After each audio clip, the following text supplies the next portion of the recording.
Hello, everyone, and welcome to the Understanding Equity course here at Doctors for America. We're so excited to have you here today.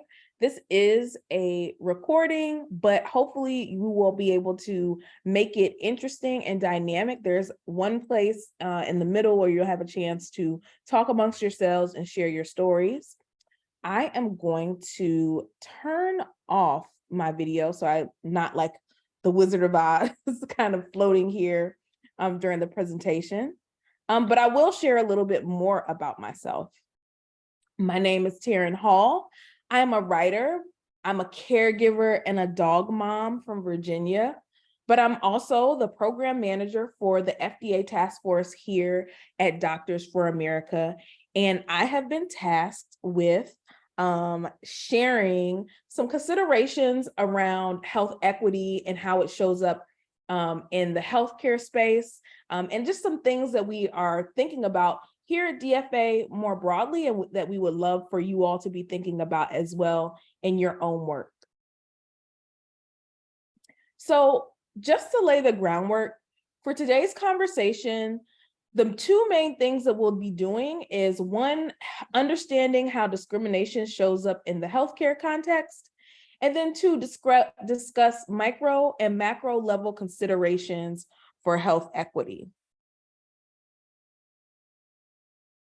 Some community agreements, even though I'm not there with you, I would love if you all would keep these things in mind. One, keep an open mind. This might be your first time hearing about some of these concepts. This may be your 500th time hearing about the concepts.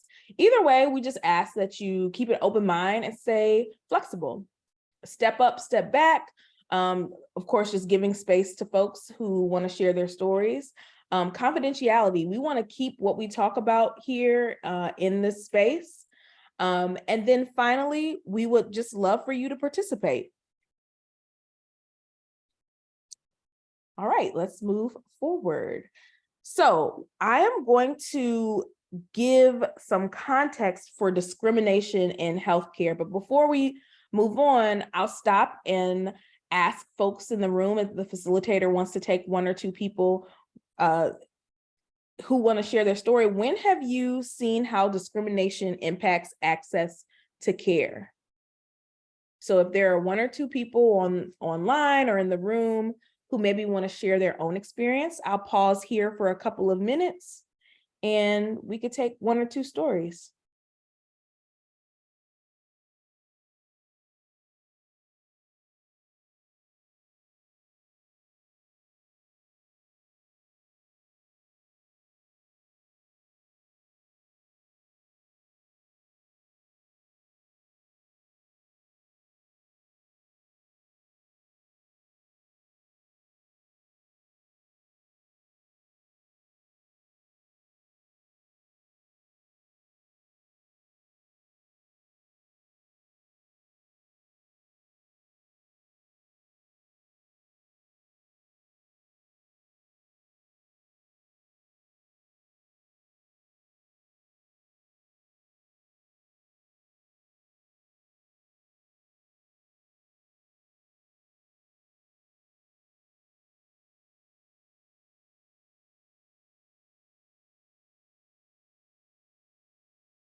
All right.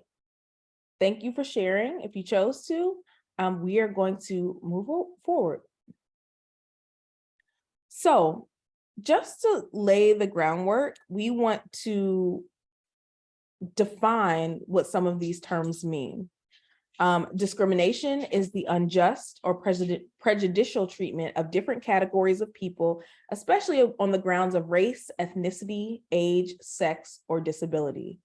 Types of discrimination, we have racism, which folks are pretty familiar with, but also sex-based discrimination, which could be gender-based or sexuality-based, age discrimination, language discrimination, and more. And we know that racism operates at different levels, right? At the structural level, at the institutional level, at the interpersonal level. and also internally. So these are just some of the types of discrimination that we see. All right. Health equity, defined by health.gov, is the attainment of the highest level of health for all people. And then social determinants of health, which I'm sure many folks in the room have heard of already, but those are the conditions and environments where people are born, live, learn, work, play, worship, and age that affect a wide range of health, functioning, and quality of life outcomes and risks. Equity can be understood as both a process and an outcome. So that's just something that some definitions that we want to share with you all. So how discrimination shows up and impacts people's health. And for this next section, we'll talk about things on the micro level, so the person-to-person level, and then the macro level at the 50,000 foot view of how discrimination can really impact people's health in healthcare.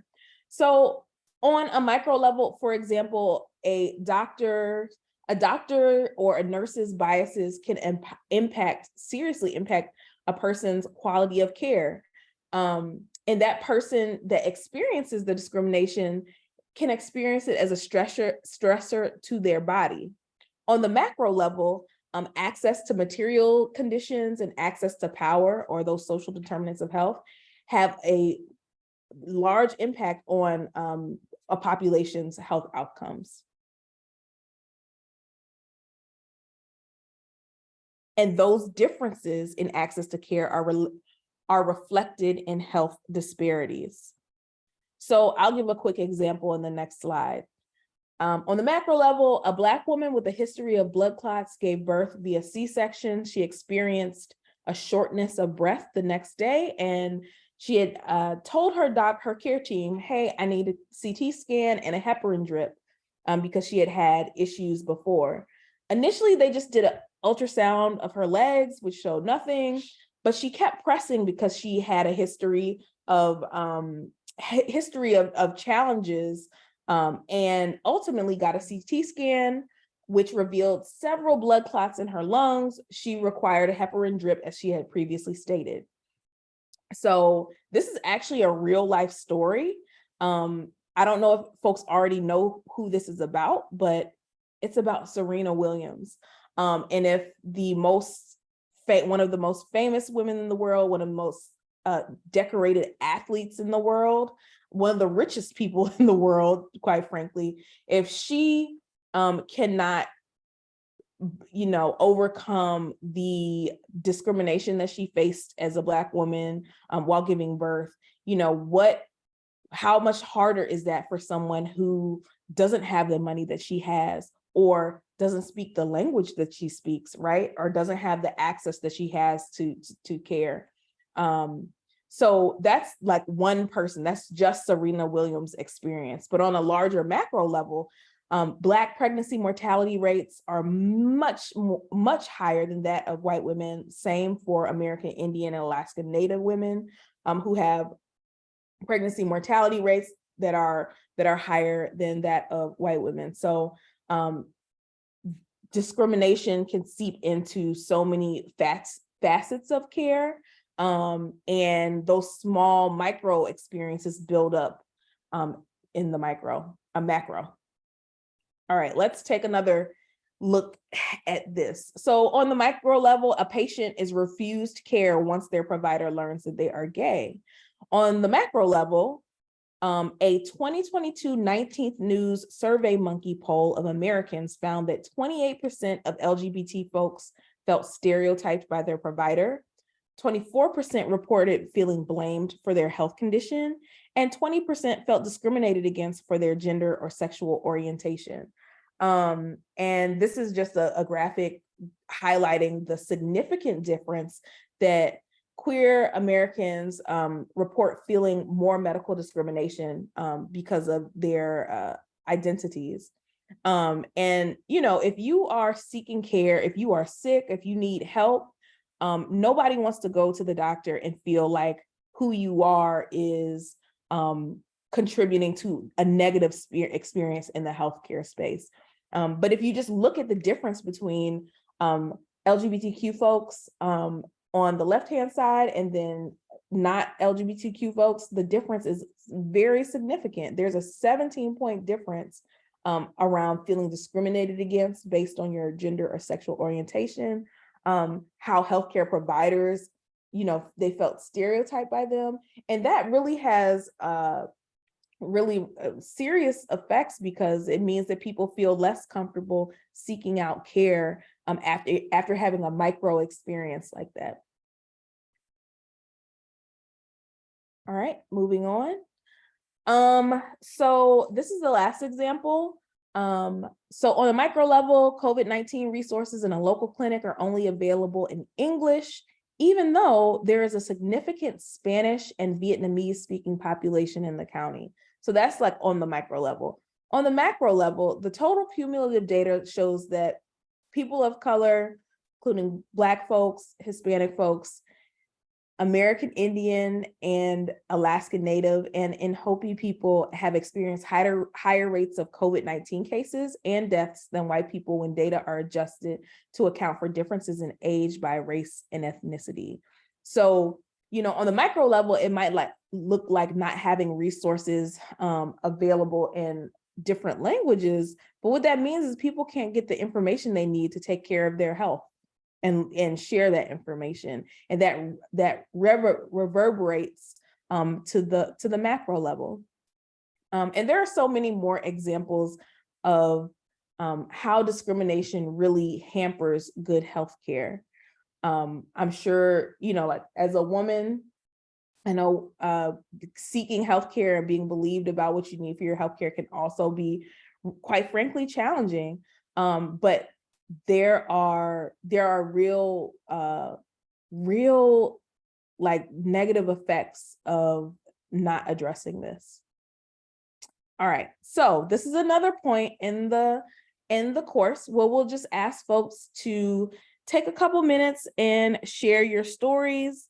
You can pause, but I would love either in the chat or in the room if folks would share maybe some of your own experiences navigating discrimination in the healthcare space.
All right, we are going to move on, but thank you for being up, for sharing your story.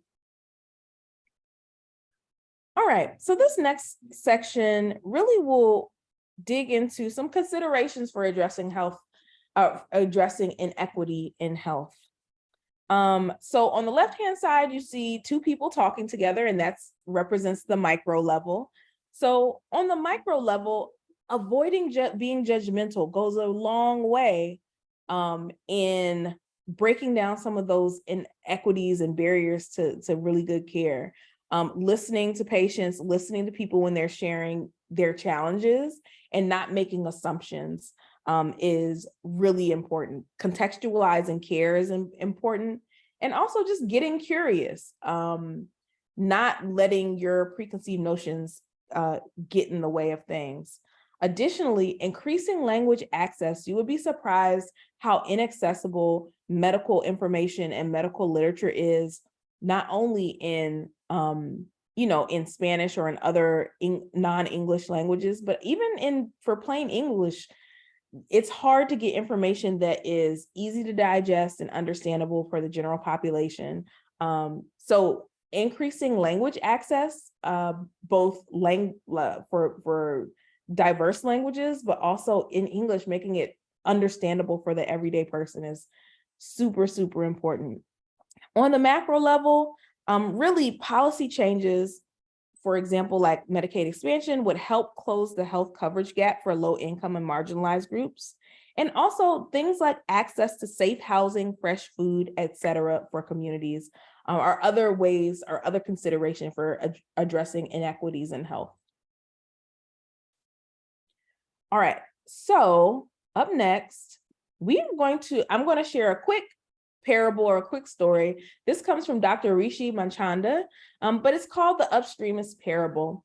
And just in your mind, imagine that you and two other friends are going to a national park and to hike, and you're excited. It's a gorgeous day. The birds are chirping. Everybody has their snacks and water and food and is excited to be out on the trail. So you come across this beautiful lake or water. You come across some beautiful water, rushing water, a river, and but you hear folks screaming for help, and you see that people are urgently in need of help, and one of your friends is like quick in action. That friend jumps in right away, right, to try to save some folks. And you and the other friend stay back. And while your friend who jumped in is able to save maybe one or two people, there's still many more people in that water that need help. So your second friend thinks, you know what, there are a bunch of wooden planks by the shore. I'll build a raft and go see if I can get more people. And so that friend builds a raft, goes out on the water, collects even more people from the water. They're really thankful, but the reality is that there are still many more people stuck in that water that need support. And you think to yourself, you know what? I don't have a raft. I don't know if I will be able to jump in and help the way my other friend did. Let me go upstream and try to stop whatever is throwing people into this water, right? And so that is just like a perfect example of the framework we're trying to use when we think about addressing inequities in health. And that is to really go upstream and really address the issues that are causing people to fall into challenges in the first place. And this next graphic is a graphic kind of describing what creates health. And it's adapted from the Bay Area Regional Health Inequities Initiative. And it's also in the AMA's Basics of Health Equity class. So if you want more information about it, you can find it there. But what you see on the left-hand side, you see a prevention orientation, and that's really the upstream things that can be addressed to really